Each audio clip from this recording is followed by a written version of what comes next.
Welcome to China in Context from the SOAS China Institute at the University of London. I'm Duncan Hewitt.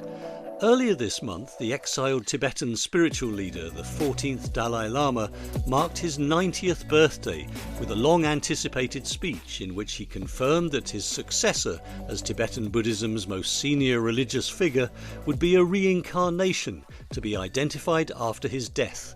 And he emphasised that the process of identifying his reincarnation should be controlled by the staff of his office based in Dharamsala in northern India, where he has lived since fleeing Tibet in 1959 after a failed uprising against Chinese rule.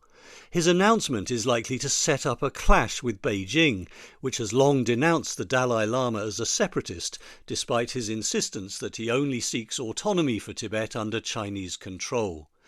Beijing says only it has the right to confirm the selection of the next Dalai Lama, and it points to its possession of historical relics, including a golden urn dating back to the Qing dynasty, which traditionally was used in the process of identifying the reincarnations of senior lamas. So how will the Tibetan diaspora, estimated at around 150,000 people, and the millions of ethnic Tibetans inside China respond if two different Dalai Lamas are nominated? Could it lead to a tougher line towards China from the Tibetan exiled community?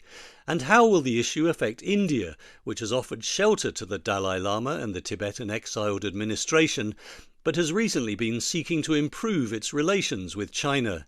Well, today we're joined by the Tibetan historian Tsering Shakya, professor at the University of British Columbia in Vancouver and a graduate of SOAS, and by Robbie Barnett, professorial research associate at SOAS and former professor of contemporary Tibetan studies at Columbia University. Robbie, the Dalai Lama had hinted over recent years that he could pass on his role to another adult before he died through a process called emanation, or even that he might not be reincarnated at all. So was his announcement a surprise? Well, it's not entirely a surprise because he had already published a book 2 or 3 months ago, which really spelt out this plan. But he had, as you say, several years ago suggested alternative methods.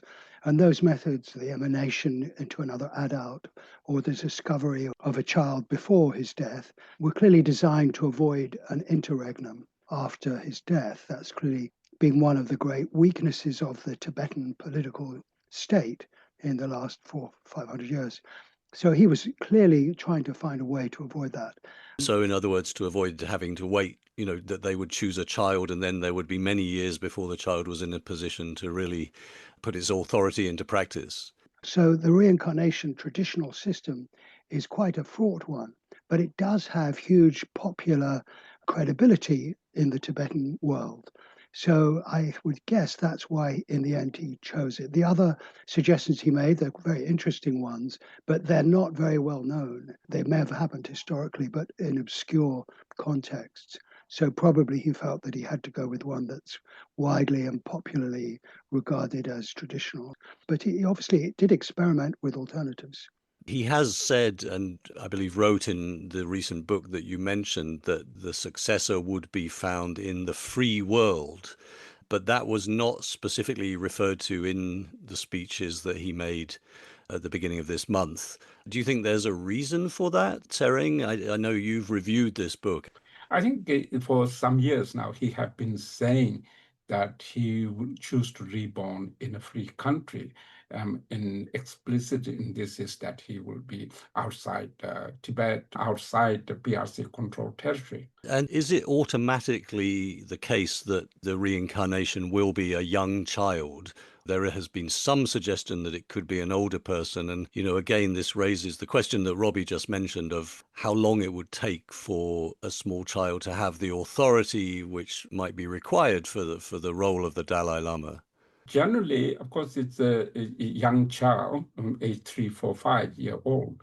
And there's only one incident in history of any Lama being recognized in adulthood. But other than that, always has been a child. And how long do you think that the process may take? Because as I understand from precedent, it can often take at least several years. And I believe you were saying earlier that the sixth Dalai Lama was not identified for almost half a century. In the actual finding of a candidate, it will take 2 to 3 years. That's not a thing. But it's historically, after death of the fifth Dalai Lama, the dispute over succession really lasted almost over 50 years until 1735. Robbie, do you think that Beijing was surprised by what the Dalai Lama announced, or was it well informed in advance of what he was going to say? Maybe the Chinese didn't know, but it doesn't really matter to them because they're a government that has become a global power because they're conscientious about preparing for things. And their preparations for this event and for the coming death of the Dalai Lama have been really extensive. And they prepare for any version of succession that the Dalai Lama might come up with. And we know that they prepared for his statement. I know of some villages in Tibet that were shut off. People were not allowed to travel during that week. It's also possible they're worried about celebration. There's been a long tradition for many years in Tibet of people celebrating the Dalai Lama's birthday in indirect ways, symbolic ways, particularly traditions of throwing tsampa flour, roast barley flour, in the air all over people. That was banned quite quickly about 10 or 20 years ago. Maybe they're banning these things just as a way to remind people who's in control. Or maybe they're banning these things as a way to send messages to their superiors in Beijing to show how efficient they are, how conscientious they are.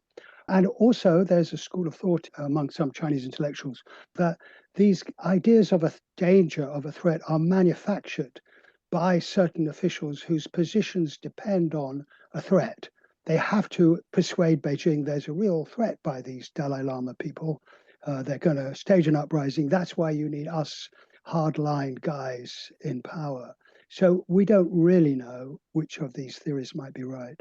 But we saw that obviously the Chinese Foreign Ministry was quick to respond, and they said that the selection of the next Dalai Lama would follow what they call the principles of domestic recognition with approval by the central government. And there have also been comments from people from the China Tibetology Research Center saying that there's no historical basis for the Dalai Lama himself choosing the manner in which his successor is selected. So Beijing obviously, as you suggest, has been ready for this. And Beijing's argument is that it has this famous golden urn, which is used in the selection process. And it also has the Panchen Lama, the other significant Lama whose selection was very controversial in the 1990s when the Dalai Lama chose one candidate and then Beijing chose its own candidate. And the Dalai Lama's selection has not been seen in public since. But evidently, Beijing is going to use these arguments to try to win over people in Tibet and presumably outside Tibet as well. How effective do you think that the sort of mechanism for doing so now is in the current context? It's interesting. Chinese have been preparing for this, eventuality of passing of the 14th Dalai Lama. In fact, the China Tibetology Center has been tasked with a very specific research project to investigate on selections of Tibetan Lamas, and particularly Dalai Lama and Panchen Lama. And they have published numerous volumes of texts on the origin and use of the golden urn. So they've been preparing for this. And on second thing also, within China, there are traditional Tibetan Lamas who had a particular involvement in selection of the Dalai Lamas. And these two particular Lamas in Tibet, it's called Reting Rinpoche and Someling Rinpoche, who had previously always served as regent to the Dalai Lama. So Chinese have, for many years, have been cultivating these two Lamas and elevating them to very high position in the Chinese Political Consultative Committee. So they have looking at certain historical precedent or the religious connections that way to fit into, so legitimizing sort of they are following a traditional, authentic practices. And as far as I can find out, the current Reting Rinpoche was only the second person, I think third Lama, to be recognized using the golden urn in the modern era after 1995. Tell us a little bit about the golden urn process and also where and why it derived from. Well, golden urn was introduced by Manchu Emperor Qianlong in 1793. And actually, the time when the golden urn was introduced in 18th century, the most important Lama figure was the Beijing Lama. And he was tasked with recognizing the 8th Dalai Lama, who he recognized his nephew as the 8th Dalai Lama. And so many figures, senior lamas, were related and coming from one family. And so there's skepticism from the Tibetan public of sort of nepotism. And for Qing, this is very problematic. It's all the senior lamas coming from one family. And this is where to introduce randomness and also meet the sort of Tibetan public skepticism is to introduce the golden urn selection. I looked into the history. I mean, I can count up to about 70 occasions when the golden urn was used in selection of Tibetan lamas. We said that the golden urn was used at least 70 times, probably more, in the 18th, 19th century. But actually, it wasn't used, I think, after 1910, 1911 for about 90 years or something till 1995, when the communists rediscovered it and reintroduced it. So what the communists are saying is golden urn means you respect our sovereignty, which was actually a Manchu sovereignty. So they're quite right that there was a practice of a golden urn. But according to the major studies by this extremely distinguished scholar Max Ointman, he argues that the golden urn was a cooperation between Tibetan elites and the Qing Manchus, because they both had an interest in, as Tsering explained, developing a kind of perceivably random sort of nature of election, breaking up aristocratic factionalism and power building. So Beijing has passed a law which says that all senior Lama reincarnations must be approved by the Chinese government. So from what we now know, it looks like there's going to be a kind of dual process where the Dalai Lama's office in India will make its selection and China will make its own. Robbie, how do you see this? Do you think Beijing will try to move very quickly if the current Dalai Lama dies? I mean, I believe he himself has said that he might live till the age of 113, and I think he's also recently said that he hopes to live another 30 or 40 years. So we don't know when this will happen. But do you think that Beijing will try to move faster than the exiled Tibetan community to select its next Dalai Lama? Yeah, I think probably. But I want to take us back a little bit there, because Beijing always thought that it had a right to confirm lamas, selected lamas, much like the British Queen, I guess we have a king now, has the authority to confirm British archbishops. In other words, the religious institutions make the choice and the state, the head of state, confirms. Beijing in 1995 used to have that as its position. That was its understanding of what Tsering just described as the Qianlong tradition. Essentially, as they saw it, the Manchu emperor confirmed a choice made by the lamas. That's how it was understood by the communists in the 1980s and early 1990s. And then very abruptly in 1995, because of the issue you mentioned, the dispute over the Panchen Lama, they decided to drop that sole demand, we confirm, you decide, the lamas decide, to we decide everything. We decide if a lama can reincarnate, will be searching for that lama, how they can find him, what are the criteria, who they can select, how it's chosen.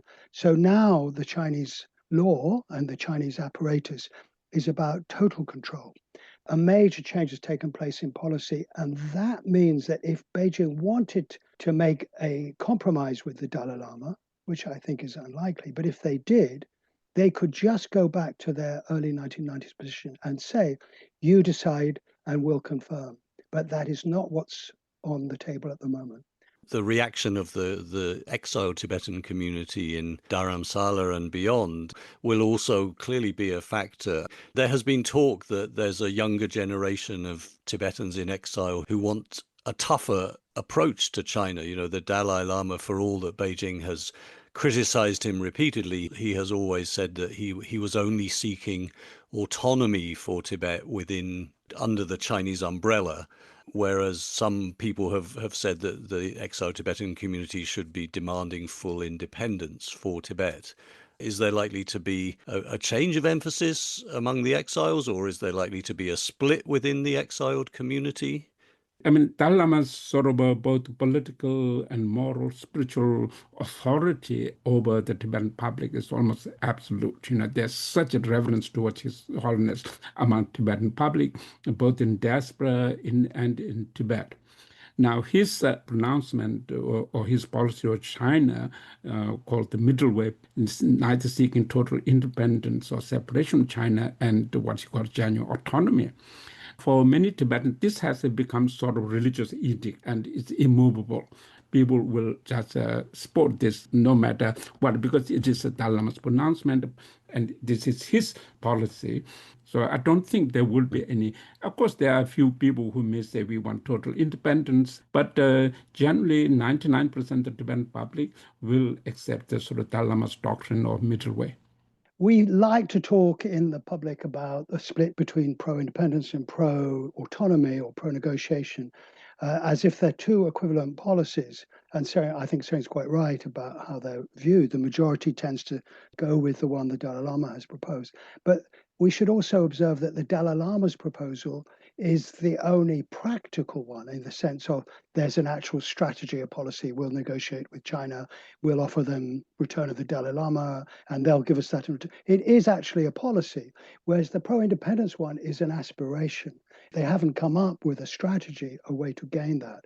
So there's also a very large group of people in the Tibetan public, I think, who are kind of pragmatic about it.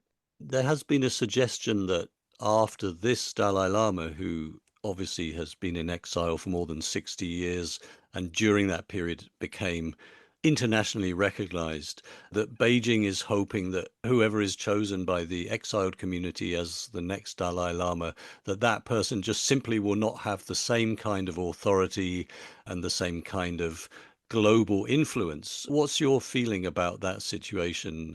That's interesting. Actually, if you look at the history of Dalai Lama's rule, actually only two Dalai Lamas ruled Tibet, because all rest died when they were very young before they can assume political power.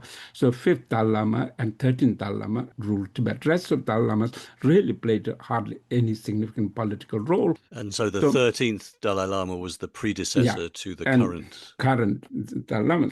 And the current Dalai Lama, his global recognition and his charisma, even within the Tibetan society, it has never happened. In the past, Tibet, the regional lamas and sectarian groups are much stronger than Dalai Lama as a single. Now, today, what has emerged under the 14th Dalai Lama from his own personality and his own charisma, and also because of the political situation, he has emerged as the singular figure in Tibetan Buddhist world and often referred to the head of Tibetan Buddhism. Now, of course, the past record is no prediction for future success. So we do not know whether any future Dalai Lama, 15th Dalai Lama, would have the same intellect, same charisma as the 14th Dalai Lama. To me, it is possible a child could emerge as some kind of child prodigy with same sort of religious training and background, and they will achieve some measure of authority. But what is interesting about the 14th Dalai Lama is you have the tradition, the mystique of the tradition, Potala Palace being enthroned there. It was done during a different era, and he has all that mystic associated with him. Because when he was young, he was in the Tibetan capital, Lhasa, in the palace. Yeah. And his stature increased because he met the global leader from Mao Zedong to Deng Xiaoping, Barack Obama, Indira Gandhi, almost all global leaders met him. Now, interesting what the future 15th Dalai Lama status, people talking about China, but actually to me was the crucial question. If, say, the child is in India, how would the government of India treat that child? Would it be treated as a national guest or important guest? At the moment, Dalai Lama resides in the Indian government guest house. India government privileges Dalai Lama and his position. So it is possible the new Dalai Lama will be just treated as another private citizen, another guru in India. Then that will incredibly diminish the Dalai Lama status. So to me, it's really interesting how would Indian government would react.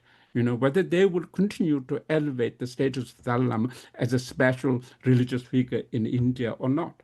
Robbie, what do you see as the issues for the India-China relationship in the future? Because clearly there's been traditionally a lot of tension over recent decades between the two countries with their border disputes. But in the last few years, we've seen attempts to lower that tension and certainly growing Chinese economic influence in India, which could be a factor. But we have also seen that, for example, Mr. Modi, the Indian Prime Minister, actually wished the Dalai Lama a happy birthday a few years ago, which was unprecedented. It's He on did it last Twitter. week. And Yeah, he did it on again. Twitter. He posted on Twitter. He did it again this time. And also we've seen that one of the Indian government ministers said just recently that it really was up to the Dalai Lama to choose how he should be reincarnated and that no one else had the right to decide, which Beijing reacted quite angrily to. So did New Delhi. They immediately contradicted that minister and said India only recognizes the freedom of religions and does not comment on them in its country. So that minister had his knuckles rapped. So what does that tell us about the situation for the Indian government? Are they going to be in quite an awkward position when we presumably will see two different Dalai Lamas chosen in the future? India, in some ways, we can say they're playing both sides in a way, because the minister, Karan Ruchi, actually he's a Tibetan Buddhist, and he's a this was the Minority Affairs Minister who made this comment. And he's a Buddhist himself. He's a follower of Dalai Lama. And so government can say, well, that's his personal opinion. It's to do with the personal faith. But same time, he is a cabinet minister in Modi government. So you have one level, the Indian government minister recognize the independence of Dalai Lama, and India can also really say, oh, well, we don't make endorsement on succession of Dalai Lama. So there's two sort of contradictory positions coming from the Indian government side at the moment. So you're suggesting that maybe that's intentional, that they're trying to play both sides against the middle? That is how it will be interpreted, yeah. The way I look at it is in terms of strategy, by which I mean China. If there is a political goal, their first political goal for China would be to disrupt or even eliminate the exile project, meaning exile institutions, exile administration, and certainly an exiled Dalai Lama. There are some publications by Chinese scholars which they openly say this death of the Dalai Lama is a great opportunity for us to disrupt the exiles. There will be two levels of pressure, at least, outside Tibet, as well as multiple levels inside Tibet, on requiring the performance of compliance with China's position on reincarnations. One level, inside and outside, is their united front method, which is you go to individuals of influence and you try to win them over through charm to support you. It's already happening. It's already happening, like with exiled lamas. So that's method one. Method two will be governments. They will go to every foreign government and say, we would like you to agree with us that only we have the right to choose this Dalai Lama, and you should therefore eliminate these exile efforts or speak out against them. I think that's behind closed doors at the moment, and it will step up very, very rapidly. And that will be very difficult for some governments, put them in a very difficult position. And from what you know of the situation within Tibet these days, how do you think that the potential choice of two different Dalai Lamas will play out among people there? Well, we don't know much about what people really think. And basically, the culture of a communist state or a Leninist state is a culture of performed compliance. So everybody will have to say they support the official choice and the official method. And as we speak, and for the last several years, teams are going around every village, every monastery, every office in Tibet, giving lectures, political education sessions about how only China can manage and control the reincarnation system. So there's a massive project going on. But it seems to me that from looking at the Panchen Lama case, the Chinese appointed Panchen Lama, that people are looking to see not whether a Lama has this or that title, But whether a Lama has this or that accomplishment, which in Tibetan Buddhist terms means, is he a great teacher? Is he knowledgeable in Buddhist philosophy? Does he have mystical powers, according to stories that might be circulating? And it seems that that's the obstacle the Chinese can't get past. They can appoint someone, but they can't make the Tibetan public think that that person is really accomplished as a Lama. That doesn't mean the public is revolutionary and thinks China is lying. It just maybe they think, as often happens, this isn't a very interesting Lama. But certainly, I've talked to Tibetans whose relatives inside Tibet don't know there's a controversy over the Panchen Lama. So the real question we're looking at, is China able to achieve what appears to be its goal of sealing Tibet off and Tibetans off from knowledge of what's happening in the outside world? And we have an indication about how important that is from the fact that, as far as I know, no news has been published in Tibetan or Chinese about the Dalai Lama's statement. Even the denunciations of the statement by the foreign ministry have not appeared in any form except in English language. So this is really an information control project, and it may be much more successful than we expect. And obviously, we do hear about the emphasis on Mandarin in education in Tibet, and people have suggested that it may change the attitudes of some among the young generation. Tsering, what do you feel? One important aspect we need to consider is what is called religious legitimacy. How is succession legitimized through religion? And Tibetan Buddhist tradition, we have this system called lineage. Lineage, who passed a vow from lineage, and you're supposed to trace this lineage, the teaching, authorization of that teaching, direct back to Buddha. So who is teaching who, and who is your teacher, who accepted you? That is the most important in the way of legitimize. Who is your Lama? Who is your teacher? Who is your teacher's teacher? So this is a problem China faces. They can point to any figure, but that person will not have the religious jurisdiction or be able to trace this tradition of lineage. They should receive direct teaching from one-to-one from a previous Lama who has received his vow from the one-to-one person.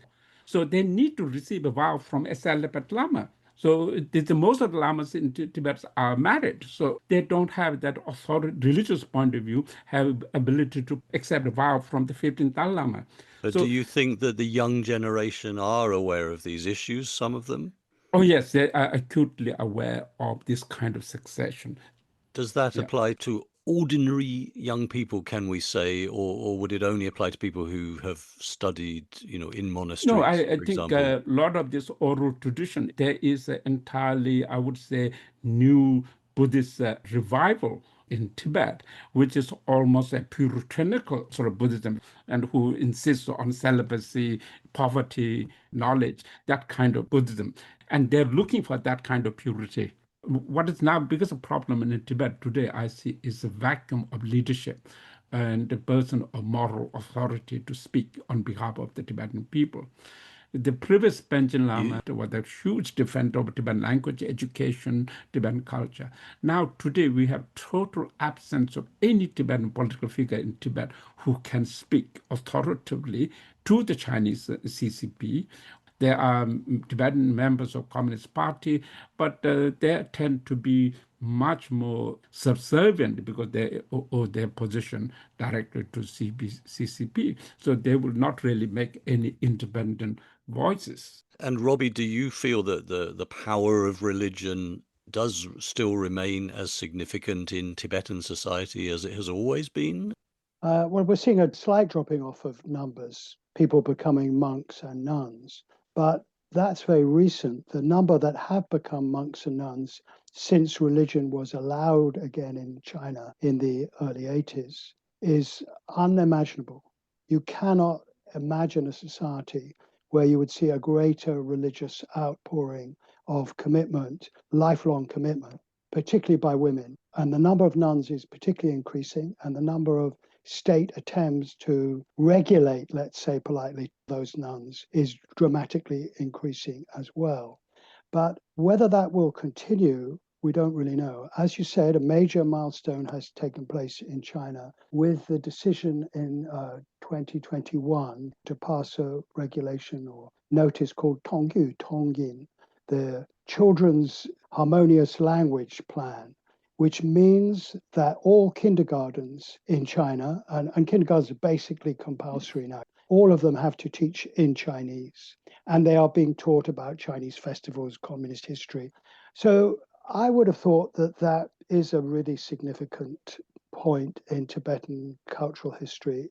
We don't know what effect that would have, but I've done lots of interviews with people who've been to Tibet, and they all report lots of families where the children don't really use Tibetan very much. You also mentioned earlier the notion that there conceivably could still be some outside chance that one day Beijing and the Tibetan exile community might talk to each other. In the past, there was this tradition of, I think, what were called back channel contacts between the Tibetan government in exile or the office of the Dalai Lama and Chinese officials. And we saw, I think, up to 2008, the year of the Olympics, there was, I believe, a very brief visit by a Tibetan delegation to China when Beijing, clearly wanted to show this very open image.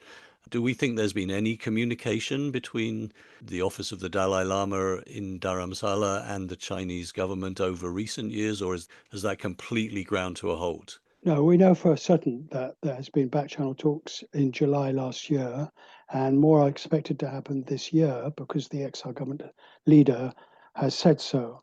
He hasn't given any details about those. What I think has happened is that, as I mentioned earlier, in 1995, 94, there was a major hardline swing in Tibet policy from a policy of kind of co-option, a certain amount of tolerance, to a policy of extreme anti-Dalai Lama attacks. And I think that that policy, which has continued for the last 30 years, of blaming everything on the Dalai Lama as an individual, I'm not sure that any sensible Chinese leader in the future is going to look back on that as having been a good decision. But they're locked into that decision. And now they're beginning to reap the consequences of that, which is if you spent 30 years denouncing and insulting a great religious leader, you face the risk that when he dies, there will be a lot of resentment. And I think that could be the reason why China is now having back-channel talks with the Tibetans. Pemba Tsering, the current leader of the government in exile, or administration in exile, as they sometimes call it, is making it very clear that the Chinese asked for those talks. So we now get the sense that China is a little bit under pressure to get a deal before the Dalai Lama dies. But what would be their aim? What would they be seeking to get out of any talks? Do they want the current Dalai Lama to endorse the Chinese government more fulsomely, or what is it that they're looking for? Well, I understand that they are trying to get exactly that. They want the current Dalai Lama to endorse their person as the Panchen Lama and their succession system before he dies. But the government in exile, the authorities in exile, are willing to talk about that? No, we have no idea. Probably not. But we just want to see whether there are other ways in which these dynamics might work out. But I think we should keep in mind that I said there was a big hardline turn on Tibet policy in the 90s, and it's still in place, but it was not in place for about 6 months in the first year of Xi Jinping's rule. In 2012, 2013, a number of Chinese scholars and policy people published articles or made indications saying they thought that Beijing ought to make a deal with the Dalai Lama and ought to invite him back and meet with him, and he's a good person and so on. Whether they have any influence at all, very unlikely at the moment. But we should always keep that in mind, that there is this kind of undercurrents of possibility. And it's a question of whether the Tibetans have any time left to exploit that or even the ability to exploit that. But I think we shouldn't rule that out, because within communism in general, historically, and Communist Party in China, there is a deep, deep wish for soft power, for credibility beyond force, beyond power. There's a deep need for that they can't meet at the moment when they try to deal with this kind of religious questions. We're talking about a very powerful hard power player, China, which is extremely successful in military, economic, and so on, and a very weak power, Tibetans, that actually, in the case of the 14th Dalai Lama, but not necessarily other leaders, but in his case, extremely successful in soft power. So, Tsering, what do you feel?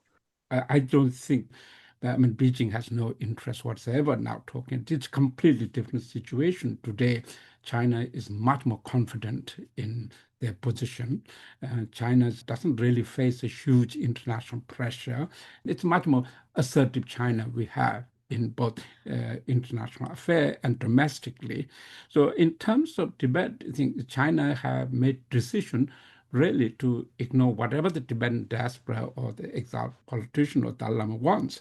China have decided to create a seamless integration of Tibet within Chinese system through education, language, movement of people. Today, there's a more outward bound of Tibetans moving to other parts of China than inward Chinese immigrations coming into Tibet. And there are so many incentives that are now given for their Chinese companies are being incentivized to employ Tibetans graduates. So Tibetan graduate students from Chinese cities don't have to return to Tibet. They can remain. In the past, they have to return to Tibet. And then they found these people were unemployed. So now today, graduate students from universities can get in favorable terms of employment in Chinese companies and live in Shanghai. Very many young Tibetans are moving to Chinese cities in that way. So China is much more confident. And you've made the point that some exiles are keen to get visas to visit Tibet these days. Is that a way that Beijing could exert some influence over the exiled community?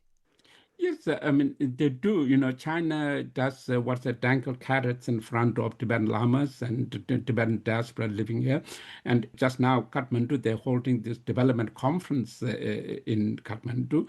And if you look at the photos that Xinhua is producing, it's all front rows are Tibetan Lamas who are monasteries in Nepal. But now they are incentivized to attend these meetings because if you do attend it, you will get visa to visit back home. And if you don't attend it, that will be seen as your attitude is not good attitude. So they make that kind of inducement. Similarly, there's many Tibetan diaspora living in North America or Europe who have been given a visa to visit their families, and they're making their YouTube videos and about their travel. But they will not criticize the Chinese government. Not only just the Tibetan YouTubers of family, but from India, Nepal. In fact, there's a very influential social media figures from India who have been allowed to go into Tibet and make these YouTube videos, and they are really impacted Indian attitude, the public attitude of But they're India. coming back with positive Very responses positive, to the situation in Tibet. Tibet, yes. For example, Indian bloggers are amazed at the traffic discipline in China when everybody drives in lines and the roads are not littered with rubbish. For Indian, this is amazing discipline. And for example, also now people who went to Tibet and coming out to Nepal, and they are shocked at actually how advanced the electric vehicle system in there. Everywhere there's electric vehicle in Tibet. The chargers going from Mustang to Lhasa, you go in, there chargers everywhere, and these are kind of things. For people coming from Nepal or from Bhutan or India, it is an unseen level of technology, the efficiency of the internet, things like that. Tsering Shakya and Robbie Barnett, thank you both so much for joining us on China in Context. Yeah. Thank you. Thank you. Well, that's all we have time for on this episode. You can find information about SOAS China Institute events and read our latest blog articles on our website, soas.ac.uk. For now, thanks for listening and goodbye.